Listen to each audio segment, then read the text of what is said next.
Mesa, soy docente de la cátedra de Fisiología.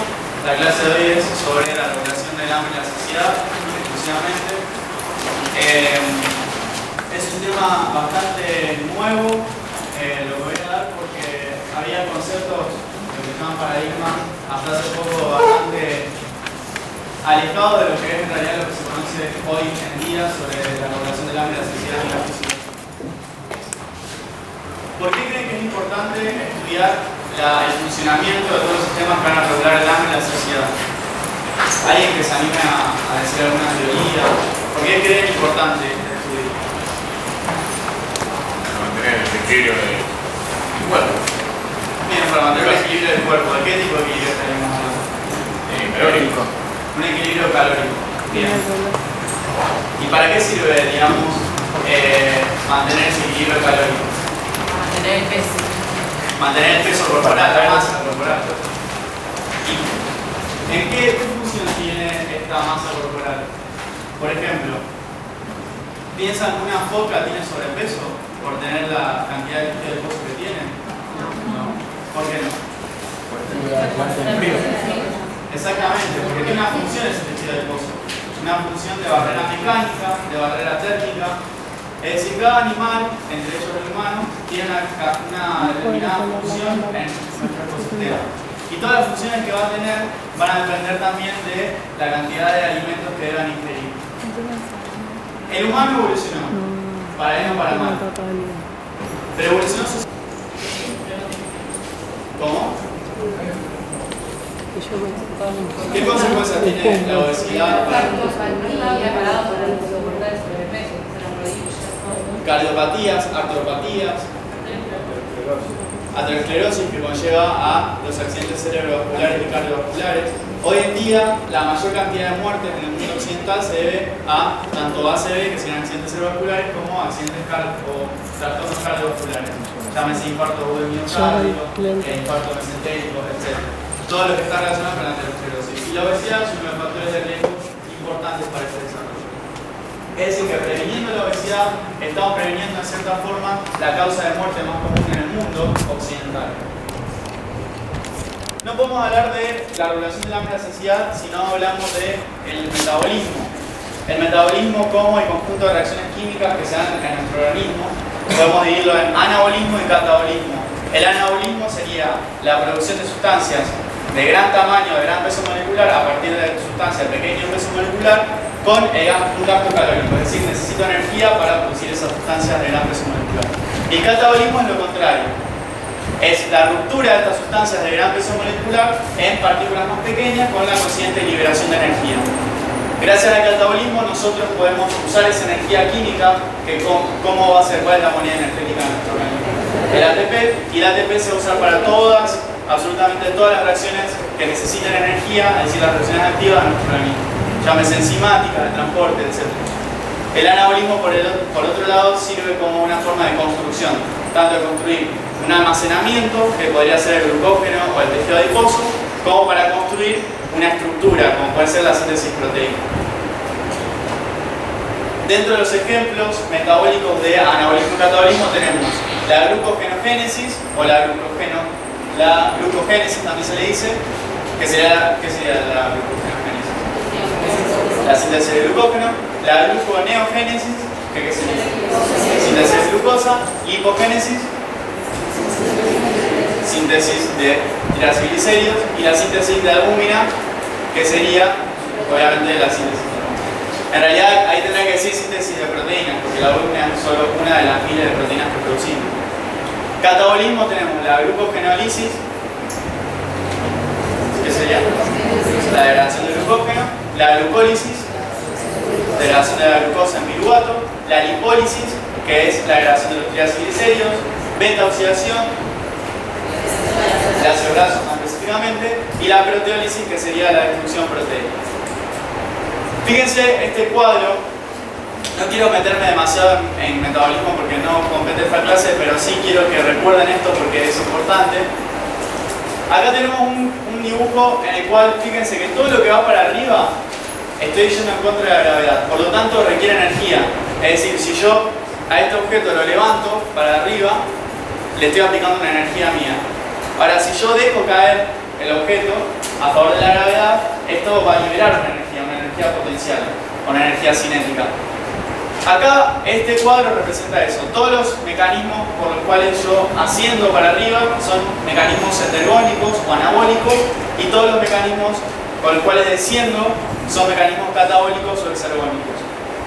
Fíjense que tenemos de la dieta la ingesta de lípidos, carbohidratos y proteínas, y los lípidos van a ser ácidos grasos libres más glicerol, que esto va a ir por sangre o por linfa también, y va a llegar a un pool de aminoácidos, perdón, de ácidos grasos libres.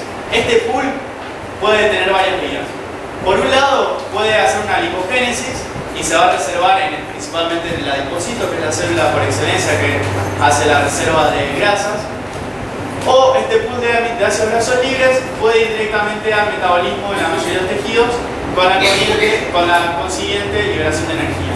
Ustedes saben que los ácidos grasos se destruyen por la oxidación en acetil-CoA, y la acetil-CoA puede ingresar al ciclo de Krebs, siempre con la ayuda de oxaloacetato.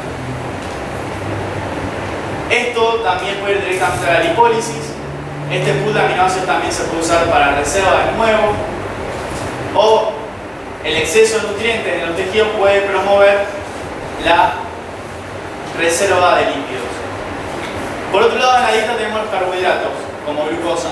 La glucosa, hay un pool de glucosa, esto sería en la sangre, que se regula en un rango normal, que sería entre estas dos líneas rojas.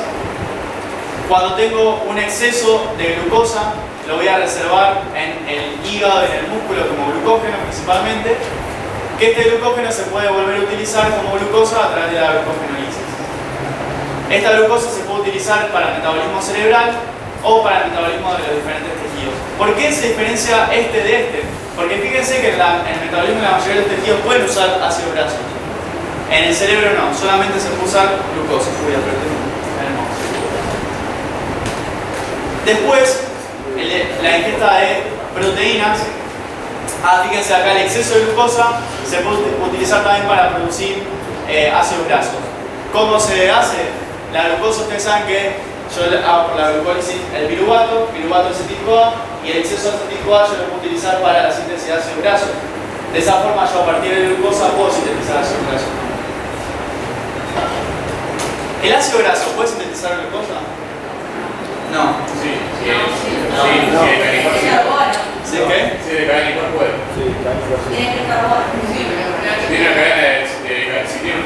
Si tiene cadena par no, pero si hay cadena par te queda el último sustrato, te queda acetil-CoA y propil-CoA se hace acetil-CoA, acetil-Coa se hace sustrato y ahí queda. Sí, podés. Igual es rarísimo. Lo que tenés que lograr es con el glicerol, producir glucosa, que va a entrar a la glucólisis. Yo lo que tengo entendido, los ácidos grasos no podrían producir glucosa.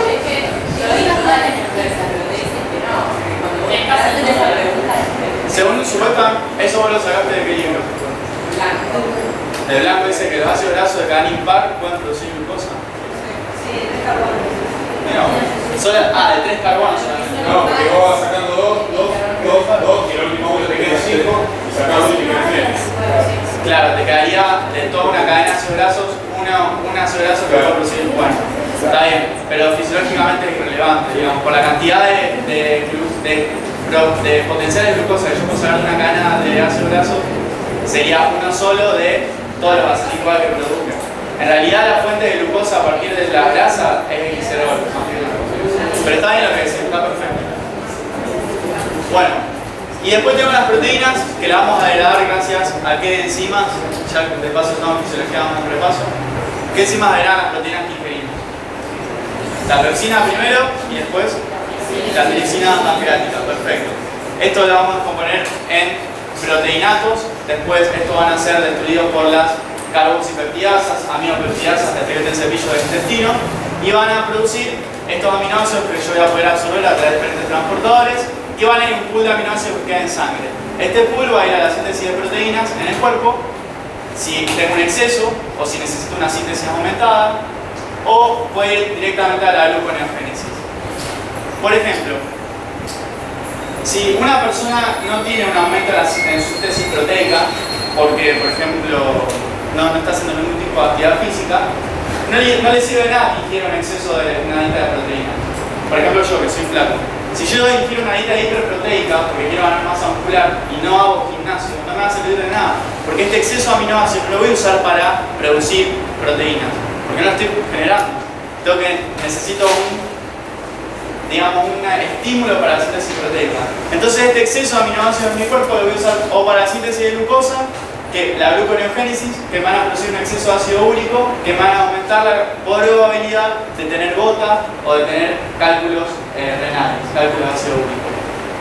Entonces a toda persona que no haga ejercicio, nunca le aconsejo una dieta hiperproteica, porque le están perjudicando su salud. Y acá tenemos el tema de la obesidad. Fíjense la evolución en un chiste, cómo el hombre fue evolucionando. Este chico McDonald's que representa el típico estadounidense que come todo el tiempo ahí y bueno, termina con sobrepeso, obesidad. Es un problema grave para la salud. Parece gracioso, pero es un problema muy grave. Y acá tenemos un cuadro que no se ve muy bien porque está medio porcelado, con este es el paradigma viejo de la regulación del hambre y la saciedad, que se los muestro para que lo integremos con el paradigma nuevo. Ustedes habrán leído muchos libros sobre el tema de el área hipotalámica lateral y el área hipotalámica ventromedial, uno que regulaba la saciedad y otro que regulaba el hambre. Bueno, esto ya no es más así. Eso se había demostrado experimentalmente que quitando un área en ratones o personas que habían tenido traumatismo se volvían obesos o se volvían anoréxicos. Pero eso significa que hay áreas que regulan en esos núcleos del hipotálamo el hambre y la saciedad, pero no significa que sean los lugares donde se lleva a cabo esta regulación ni los lugares donde ingresan los mediadores para poder regular el hambre y la saciedad. Acá tenemos diferentes aferencias que llevan por diferentes pares craneales: el olfato, la vista, el tacto, por el reflejo, por ejemplo, de succión del bebé, el gusto, el sabor de las comidas. No solamente el gusto, también la textura de las comidas, si está caliente, si está fría. O sea, no solamente la sensación del gusto, sino todos los otros tipos de sentidos que ingresan no por el nervio lingual, sino por el trigemio. La audición también.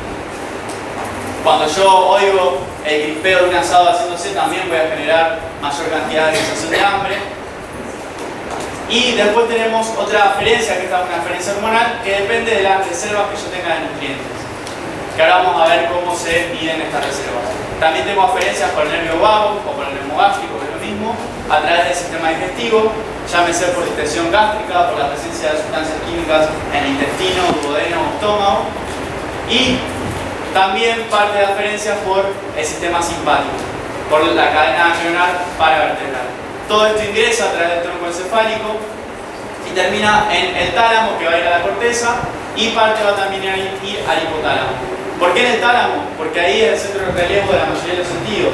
Es decir, si yo,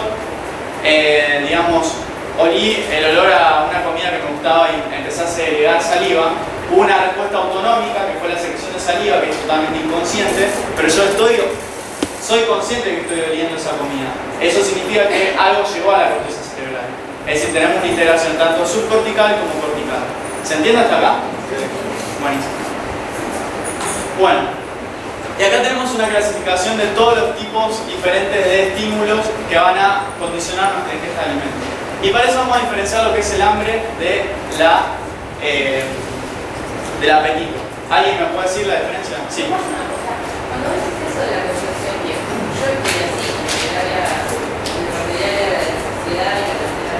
Sí, pero hace menos de 5 años salió otro paradigma totalmente diferente. Pero ¿qué hago? Podés decirle que había un paradigma viejo que decía eso y hay un paradigma nuevo que dice lo que te voy a decir ahora. O si no, decirle que lo que vos, o sea, lo que vos quieras. Te digo, yo busqué, cuando tuvimos que armar esta clase en fisiología, tuvimos que buscar la bibliografía más actualizada de todas. Y esta, la que voy a dar más adelante, es la más actualizada. Bueno, estas son todos los estímulos diferentes que pueden desencadenar los estímulos de hambre o de algunos de apetito también. ¿Qué diferencia habría entre hambre y apetito? Bien, ¿cuál es el objetivo y cuál es el subjetivo? El apetito es subjetivo, bien. ¿Qué más? Bien, el hambre es innato y el apetito adquirido, se va aprendiendo, es condicionado. ¿Qué más? El hambre es una necesidad y ante la falta de esa necesidad, ¿cómo lo va a manifestar el órgano? Con dolor. Bien. ¿Y el apetito? ¿qué sería? Un deseo. Y si falta, ¿cómo lo vamos a explicar ahora? Si falta la explosión que está haciendo, ¿cómo lo vamos a explicar ahora? Con ansiedad. O sea, uno da dolor y el otro da ansiedad. Es la típica, más que nada, la chica que está nerviosa y quiere comer algo y tiene ansiedad, pero no es porque es por hambre, sino por apetito. O le pone una torta riquísima, está en la dieta, entonces la quiere comer la torta y no tiene hambre, tiene apetito. No comerla o esa lucha entre la dieta y la manera de comerla le genera ansiedad, pero no es dolor lo que va a generar. Algunas sí, pero no.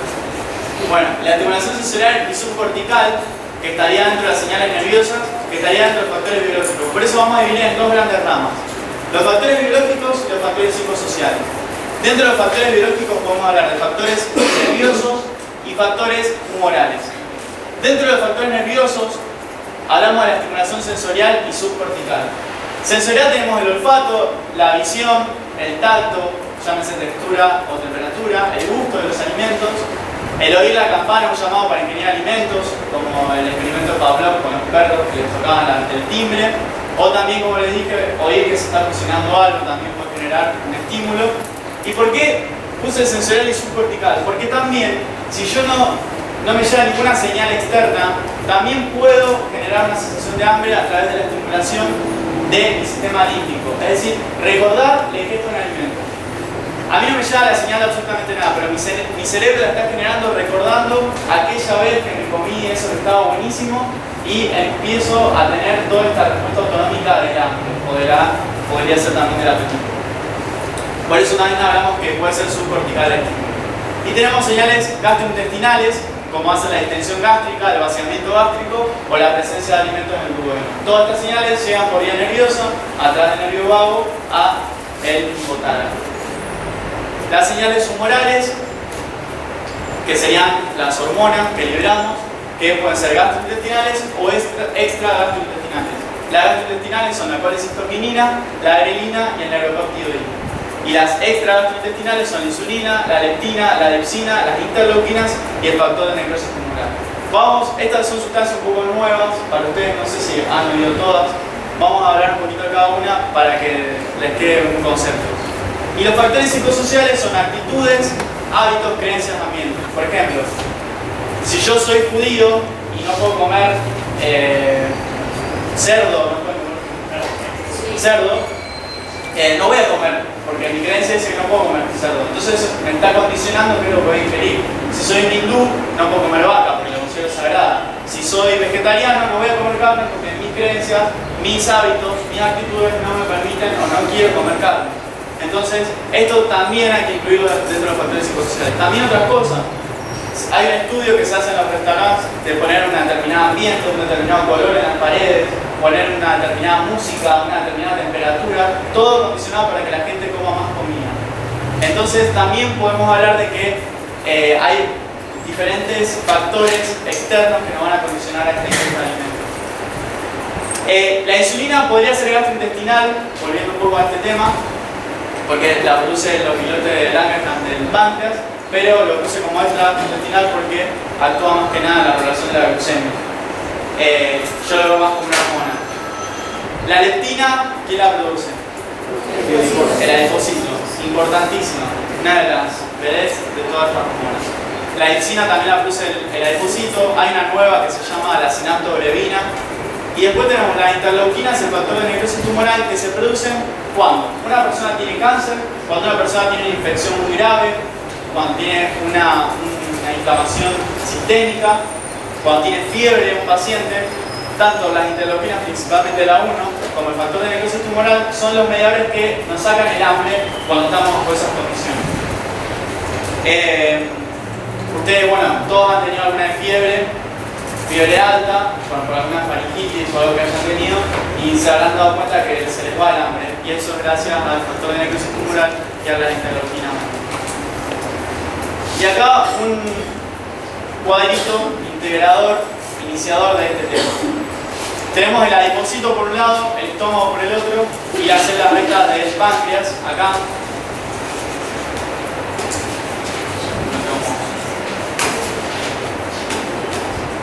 El estómago va a producir la grelina o el neuropéptido D también. Las células beta del páncreas producen la insulina y los adipocitos almacén de energía. ¿Qué van a producir? Leptina. Estas tres hormonas van a activar o a inhibir diferentes circuitos en el hipotálamo. Circuitos catabólicos y anabólicos, lo que hablamos antes del metabolismo. Y estos circuitos van a influir también en el balance energético, que el balance energético va a estar dado por la ingesta de comida y por el consumo de esa comida, que sería el gasto calórico, el gasto energético. Acá tenemos el cuadro más desarrollado. Es decir, ¿por qué les dije que no podemos hablar de la regulación del hambre y la saciedad sin hablar del metabolismo? Porque está relacionado, como dijeron allá al principio, sirve para regular este gasto calórico. Yo tengo una entrada que es la ingesta de alimentos y una salida que es este gasto energético. Y aparentemente lo que se descubrió ahora es que estos mediadores no solo estimulan diferentes áreas del cerebro que me van a decir a mí come algo o no lo comas, sino que también estimulan áreas del cerebro que envían hormonas para consumir más kilocalorías, es decir, aumentar el metabolismo basal. ¿Con qué hormonas piensas que se aumenta el metabolismo basal? T3 y T4. Entonces, si yo activo el cerebro, ¿qué hormona voy a estar produciendo? ¿De más o de menos? Hormona liberadora, ¿cómo se llama? Tirotrofina. Y antes de la tirotrofina, la factor liberador de tirotrofina. Bien. ¿Y qué otra hormona me regula el metabolismo basal?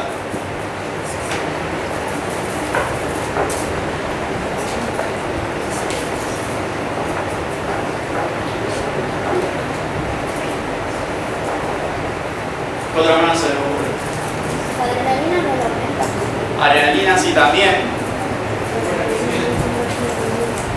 Hormona de crecimiento no tanto, no actúa si está en exceso o en un nivel patológico va a producir una diabetes tipo 2, pero por insulina resistencia. ¿Cómo? ¿Cómo? Cortisol, perfecto. Es la otra hormona que regula el metabolismo. El cortisol es una hormona catabólica, es decir que cuanto más aumenta el cortisol en nuestro organismo, más metabolismo interno voy a tener. Vamos a ver esto. El cortisol, ¿por qué hormona estaría estimulada? Adenocorticotrofina, la ACTH, perfecto. Bueno, este es el nuevo paradigma de la regulación del hambre y la saciedad. No se asusten, no es tan complejo como parece. Tenemos un área del cerebro que es el núcleo arqueato, arcuado o arciforme, también lo conocen, que es un núcleo del hipotálamo. No son ni núcleos ventromediales ni núcleos laterales. Es el núcleo arcuato, arqueado o arciforme. Tiene el nombre que ustedes quieran dar. ¿Qué particularidad tiene este área del cerebro que no la tiene ninguna otra área?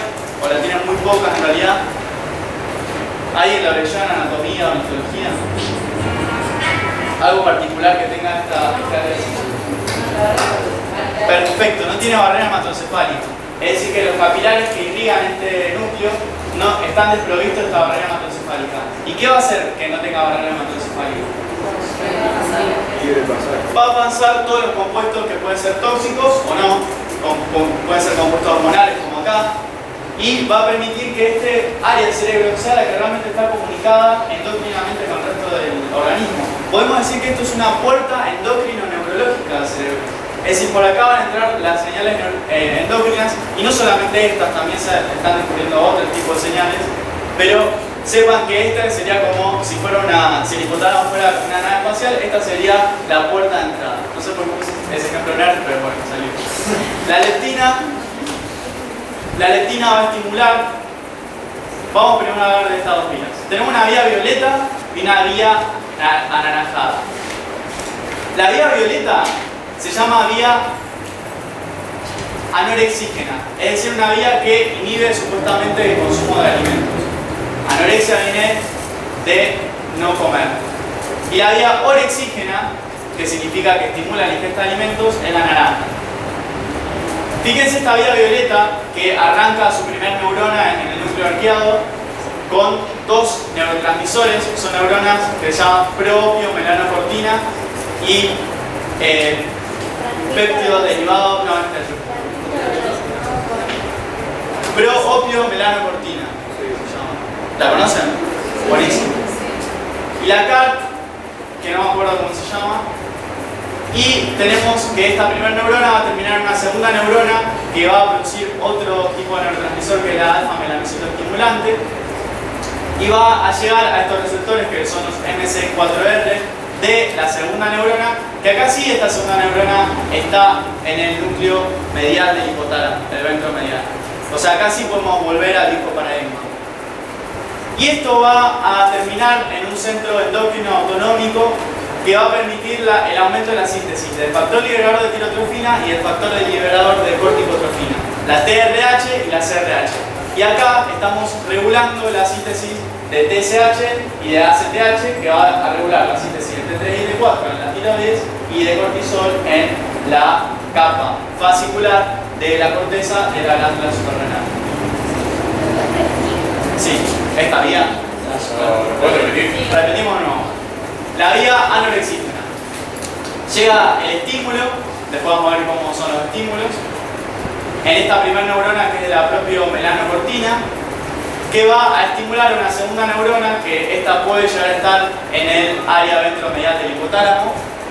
Esta segunda neurona va a ser estimulada por la alfa-melanocitoestimulante y esta va a terminar con terminaciones axónicas en estimular la liberación de TRH, es decir, factor liberador de tirotrofina, y de CRH, es decir, factor liberador de corticotrofina.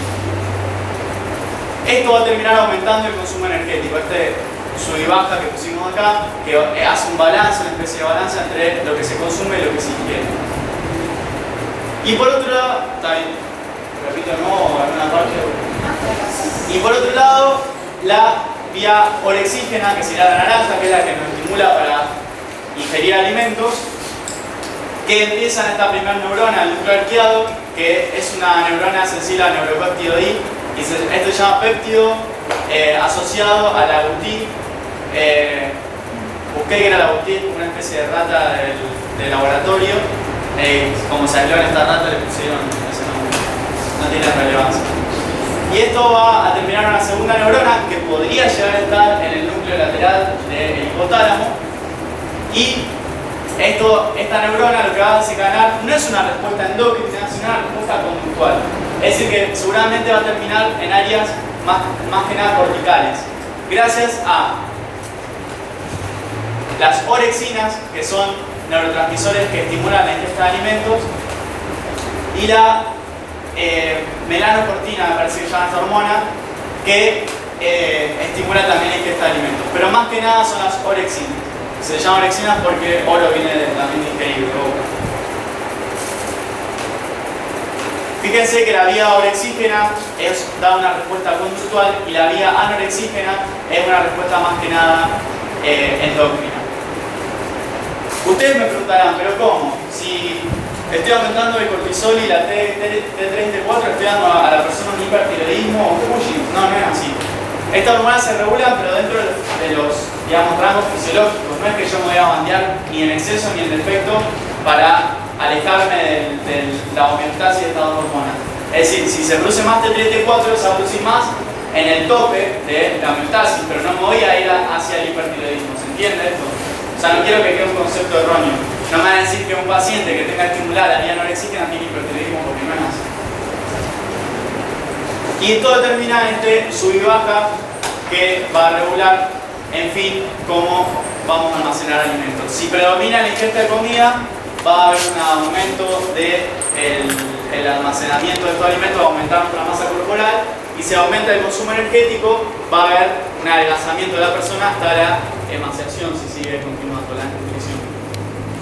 Y ahora vamos a ver cómo actúan estas hormonas. La leptina, que la producía el adipocito, estimula la vía orexígena e inhibe la vía, estimula la vía anorexígena e inhibe la vía orexígena. Por lo tanto, podemos decir que cuando una persona tiene mucha leptina en el cuerpo, estaríamos hablando de que esta persona no debería por qué tener hambre, ¿no? ¿Por qué se produce la leptina? Se produce ante una respuesta del estiramiento del adipocito. Cuando el adipocito se estira porque queda almacenando grasa, el adipocito empieza a producir leptina. Esta leptina supuestamente debería decirle al cerebro: para un poco de comer, entonces te saca el hambre. Se vio que en el 10% de las personas con obesidad no tienen una deficiencia de leptina, sino que tienen una resistencia periférica a la leptina, es decir, no funciona el receptor de la leptina. Por lo tanto, yo le saco sangre a esta persona obesa y tiene exceso de leptina, no porque esté produciendo en exceso porque le está funcionando bien, sino porque está funcionando mal. Al no funcionar el receptor, se produce un feedback negativo que no está funcionando y entonces produce un exceso de leptina. Igual que la diabetes tipo 2, pero en vez con la leptina, sea con insulina. Y el péptido I del intestino va a inhibir a la vía orexígena. Este péptido I se va a sintetizar cuando el estómago va a estar extendido, cuando llegan alimentos al intestino, y lo que le está diciendo más que nada es dejar de comer, ya hay alimento en el intestino, ya hay alimento en el estómago, parar de comer.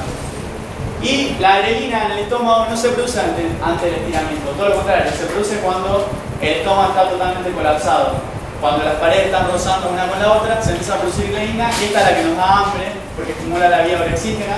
Esta es la típica hormona que se elimina cuando un paciente obeso le hace una trectomía, que le sacan el estómago, o una persona con cáncer, que tuvo cáncer de estómago y le tiene que sacar el estómago, deja de producir esta hormona y es una de las causas de su falta de apetito o de hambre post-quirúrgico. ¿Alguna duda con respecto a esto? ¿Ninguna pregunta, nada?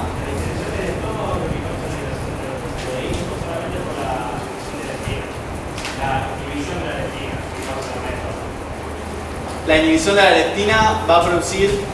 No te entendí la pregunta. La leptina va a causar una disminución del neuropéptido I. Puede tener esa acción también. Sí.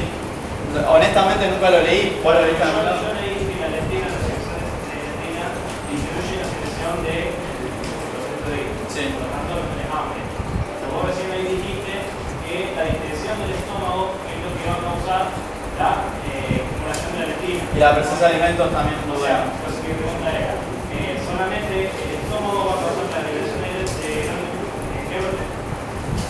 Sí, de neuropéptido I. Y solamente el estómago o también con la ayuda de la leptina, que es la que lo... Mira, según los últimos estudios, el neuropéptido I no es antagonista de la leptina. El neuropéptido I ayuda a lo que está haciendo la leptina. De última, si lo que vos leíste dice que la leptina inhibe al péptido I, sería como una especie de feedback negativo para no bandearme a una anorexia. Pero el neuropéptido I, según los estudios, inhibe la sensación de hambre. Si vos me dijiste que leíste que la leptina estimula el hambre, estimula la anorexia inhibiendo el péptido I. No, yo lo que había leído es que la leptina podía llegar a inhibir un poco la liberación de grelina. Igual eso no estaba demostrado todavía. Aparentemente actúan independientemente. Fíjate acá, o sea, tanto la leptina como el péptido I están haciendo exactamente lo mismo. Están inhibiendo la vía orexígena. Tengo una pregunta. Sí. ¿La leptina se secreta constantemente o hay algún... No, la leptina se secreta todo el tiempo. Pero cuando el adipocito se estira, empieza a producir más cantidad de leptina. Es decir, nosotros tenemos niveles basales de leptina. El tema es que cuando una persona empieza a aumentar de peso, se empieza a estirar el adipocito y esto genera que aumente la leptina y se regule con una homeostasis. Es decir, toda hormona se produce todo el tiempo. Todas las hormonas. De la FSH, la LH, todas las hormonas que tenemos en el organismo. Pero tienen niveles fisiológicos que tienen que regularse. ¿Otra duda? ¿Cuánto tiempo tarda en darse, o sea, ponerle en una ingesta de comida? ¿Cuánto tiempo tarda? Bueno, muy buena pregunta. Acá tenemos dos tipos de señales. Una señal a largo plazo, que es la leptina, que va a tardar lo que tarde el adipocito en agrandarse de tamaño. O sea, capaz hasta puede llegar a tardar días o semanas. O sea, depende de la cantidad de ingesta de alimentos. Lo que regula a corto plazo la ingesta de alimentos, que va a ser casi instantáneo, va a ser la grelina y el péptido I. Porque acá están enviando señales que vienen desde el aparato digestivo. Pero lo más rápido de todo no es esto. Esto no es lo más rápido, porque esto es hormonal. Lo más rápido es una señal nerviosa que llegan. O sea, cuando se distiende el estómago, va a enviar una señal por el nervio vago, como dijimos antes, o cuando haya también alimentos en el intestino, el duodeno más que nada, va a enviar una señal por vía nerviosa que va a decir al hipotálamo, por diferentes vías, dejen de comer. Pero Sí, está buena la pregunta. La más lenta de todas es la leptina. La leptina es una verdadera regulación del peso corporal a largo plazo. Es la que verdaderamente me está regulando mi peso corporal, mi masa corporal. Que no lo hace ni la grelina ni el péptido de hilo. Yo había visto de que, o sea, hay hormonas que trabajan con la regulación del peso, digamos, con la regulación del corto plazo trabajan la insulina y la serotonina. También la insulina. Bueno, acá no está la insulina, pero la insulina actúa muy parecido a la leptina. Va a estimular la vía anorexígena y va a inhibir a la vía orexígena. Y las catecolaminas también. Sí, en este cuadro no está la insulina, pero es otra de las hormonas que actúan. Ustedes deben haber leído también la teoría glucostática y hipostática. Bueno, esta teoría ya no se habla más porque ven que hay un montón de otras hormonas, pero si podríamos integrar, porque la idea es integrar los viejos paradigmas con los nuevos paradigmas. Si tendríamos que integrar este viejo con el nuevo paradigma, podríamos hablar que la teoría hipostática está mediada por la leptina y la teoría glucostática está mediada por la insulina. Más que eso, sí. ¿Otra pregunta?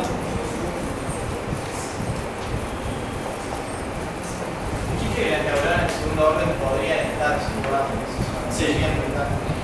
No, porque aparentemente están en esa zona predominantemente, pero también están en otras áreas del hipotálamo. Incluso de los trabajos que yo busqué, era como que ya no le dan más bola a qué núcleo del hipotálamo están las neuronas en segundo orden. Se están abocando todas las investigaciones a estas neuronas de primer orden.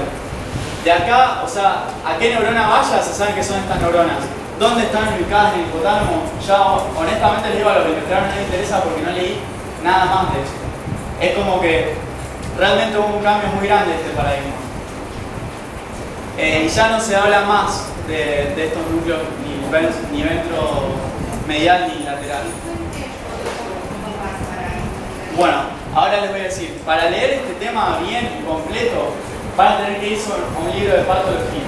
Pero quédense tranquilos que les habla en esta parte de anatomía, no les la vuela mucho con patología. Acá les dejé.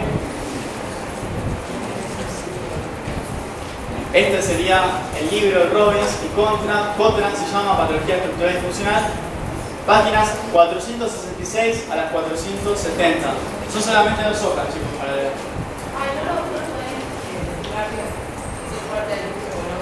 Acá, Robbins, de Patología Estructural, la 7ª edición. Porque ahora salió la 8ª, seguro. Debe estar más completo todavía.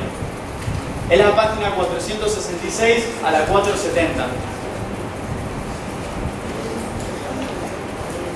De acá, bueno, están todas las otras investigaciones que habíamos buscado.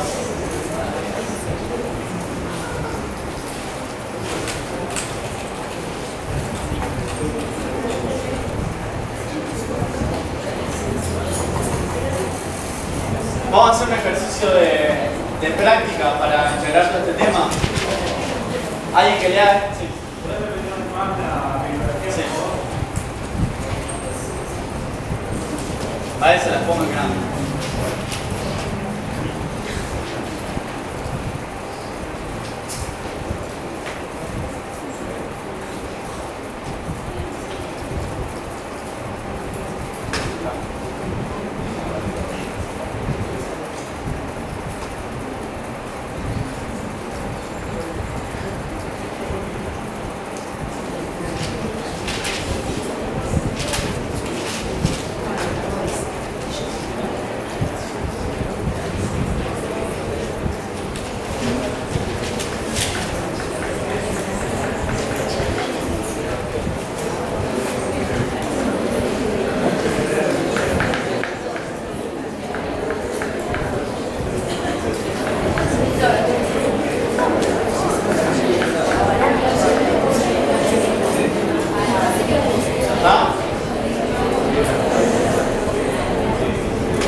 Fíjese todo de mención.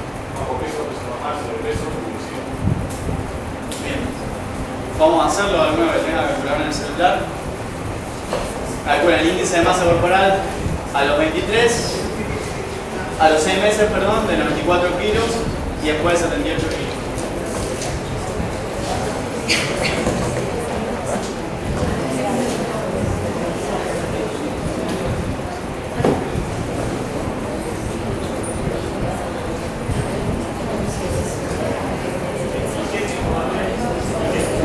$27,3 hace 6 meses.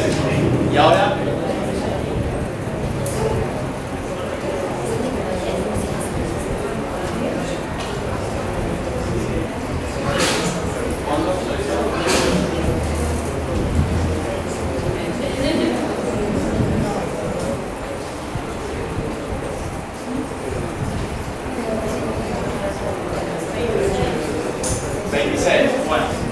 tuviéramos que clasificarlo en una categoría, si puede ser bajo peso, peso normal, sobrepeso o obesidad, ¿cuál sería? Ahora vamos a repasar un poco los rangos. ¿Cuál es el rango normal?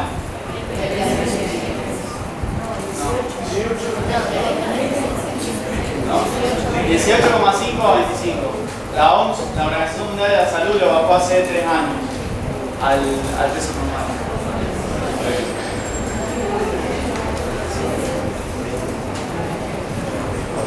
Entonces, rango normal 18,5 a 25. Capaz dentro de unos años baje también el máximo. Rango de sobrepeso, ¿cuál sería? 25 a 30. Rango de obesidad 30 en adelante, que sería obesidad grado 1, 30 a 35, 35 a 40 obesidad grado 2, más de 40 obesidad grado 3, que también se le dice obesidad mórbida. Entonces, este paciente, ¿en qué rango está hace 6 meses?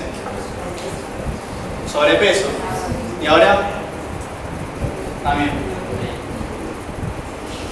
En realidad no, 31,77 de edad. Está obeso, grado 1. Y el IMC actual tiene 26,37, que está en sobrepeso. O sea que bajó una categoría. Todavía le falta un poquito. Con los conocimientos que posee, intente... ¿de qué estaba leyendo?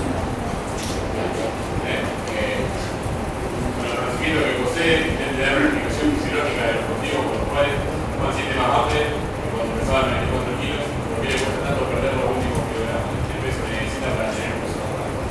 Para esto piense, ¿qué principal mediador se encontraría distribuido al haber perdido grasa corporal? La leptina. Entonces, si está baja la leptina, ¿qué va a pasar? Padre, mamá. Muy bien.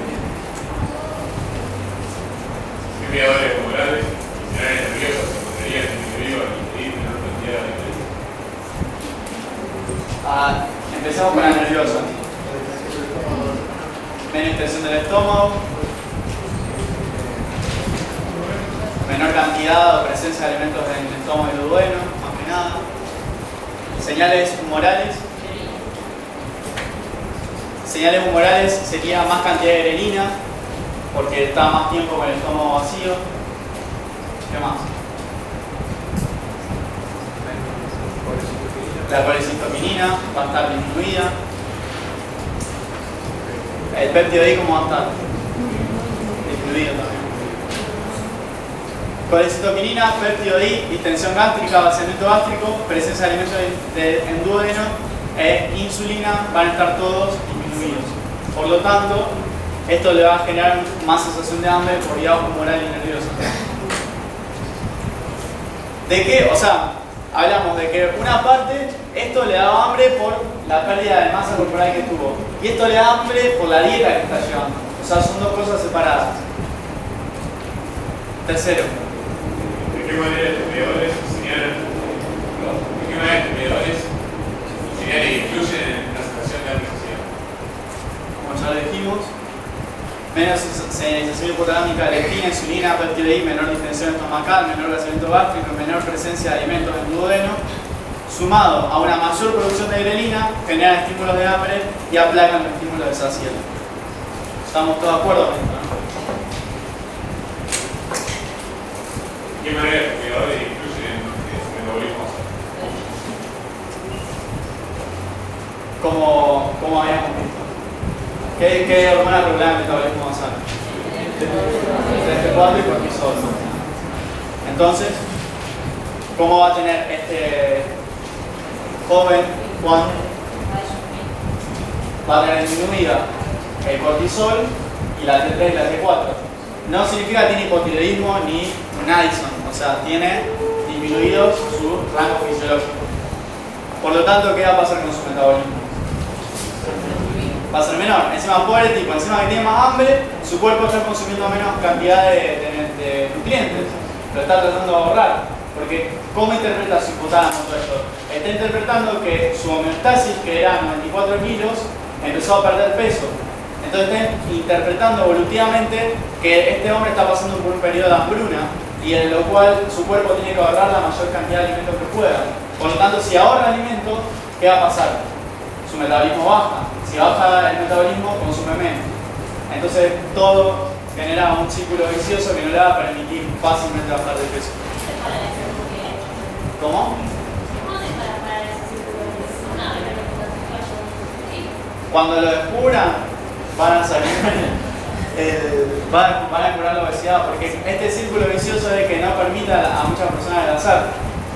Porque no es que tienen obesidad porque están pasadas de peso, sino porque su centro homeostático ya es ese.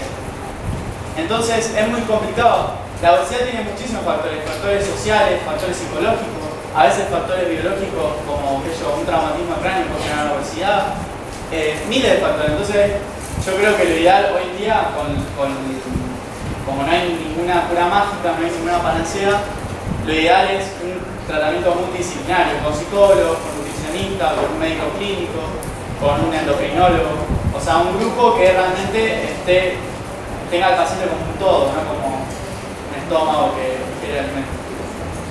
Bueno.